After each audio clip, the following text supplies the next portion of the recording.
Crimson Desert's most immediate and enduring strength is its capacity for immersion and escapism. From the outset, the world presents itself as grounded, textured, and convincingly lived in, invoking a tone reminiscent of a grittier, more personal Game of Thrones, before Game of Thrones jumped the shark. But this is not a sterile fantasy landscape, it is a world with weight, history, and atmosphere. I don't know if it's the British accents, the feeling of familiarity. I'm from the north of England where everybody sounds like every single character in this game. Live an honest life, cunt knuckle! Other than those weird randomly American witches. But I really felt at home in the world that Pearl Abyss have made. Every time you reconnect with a Greymane, it just felt like finding or meeting a long lost friend.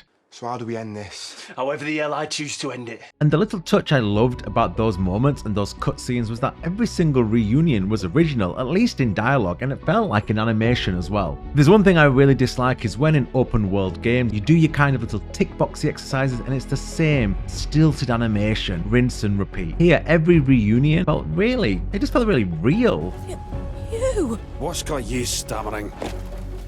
Oh, You bastard! Sometimes they were sad, sometimes they were funny, sometimes they were melancholy, but they were always heartfelt and a little bit different. What elevates the experience further is the immersion that the game's commitment to diegetic systems allows for. When companions are sent on missions, they physically traverse the world rather than disappearing into an abstract menu or spreadsheet. Crops grow in real time. These systems create a continuity between player action and the world's own response to those actions. That is rare, at least in the open world games I play, and as somebody who hates open world busy work, I find myself so engrossed in Crimson Desert, and I think just that will be one of the biggest surprises for me when I reflect on 2026 and the games I played. Take for example some of the key mechanics, or mundane activities as I call them: mining materials for an upgrade, breeding animals for cooking ingredients, or just planting seeds for crops. All of these contribute to a broader sense of inhabiting the world rather than simply progressing through the world. In many games, and to be frank, in almost every open world game I've played, these systems would register as busy work,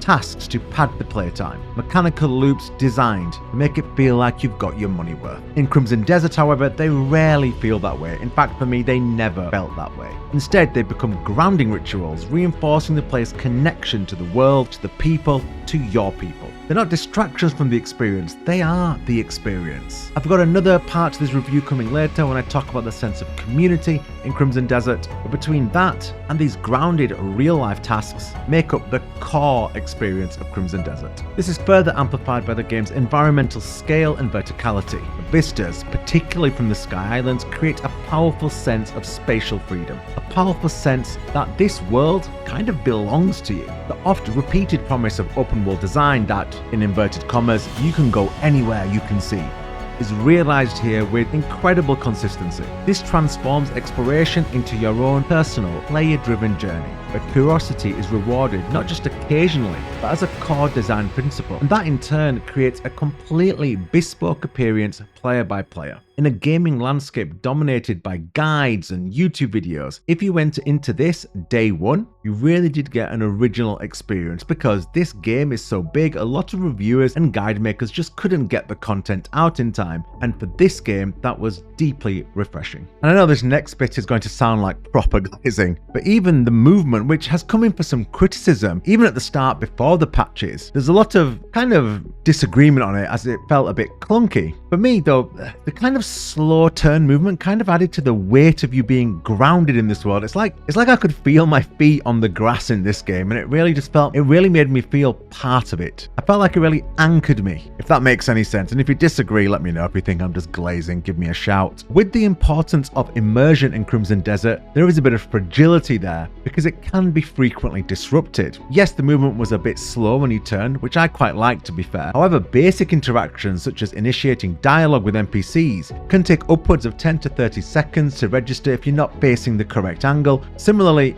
UI navigation is often sluggish and intrusive, constantly having to pop in and out of menus that break the submersive flow. Core game systems such as, for example, the lantern or the memory visualizing helmet exemplify this tension between immersion and breaking the immersion. Conceptually interesting, but poorly implemented, to the point of becoming a barrier rather than any enhancement to the experience. Despite Despite these interruptions, however, Crimson Desert achieves something remarkable. Over the course of over 130 hours, it maintains a constant sense of discovery, a constant sense of immersion, and a constant sense of belonging. The game relentlessly introduces new people, new ideas, new mechanics, new encounters, new factions, new cities. And though this, at times, especially initially, can feel like an almost kitchen sink approach, it gradually reveals itself as a distinct design philosophy, one that prioritizes surprise and curiosity over refinement. And yeah, it is a touch rough around the edges, but in my next video I'm going to have a deep dive about how some of the little cracks in the Crimson Desert armor is part of its personality. Subscribe if you'd like to see more of my videos like this, but it is part of the charm. In this sense, Crimson Desert represents a rare evolution in open world design. It does not follow the established template of, say, The Witcher or Skyrim or Breath of the Wild. Though you can argue it borrows from all of those, it does carve out its own experimental identity. The result is not always polished, but it's consistently engaging, never boring, it's even at its most chaotic. It sustains a core truth. This is your world, go out and get lost in it. Part 2 talking about the story that is not the story and the sense of community in Crimson Desert, and Part 3 where I discuss how its flaws are part of the game's beauty, will all be coming in the next week, so please subscribe and like the video if you'd like to see more of what I do. And yeah, help me out by sharing the video. I'm trying to get to the Tokyo Game Show with a creator pass, which requires me to have a couple more subscribers, a lot more subscribers. So if you can help me out, that would be awesome. Take care everyone, peace.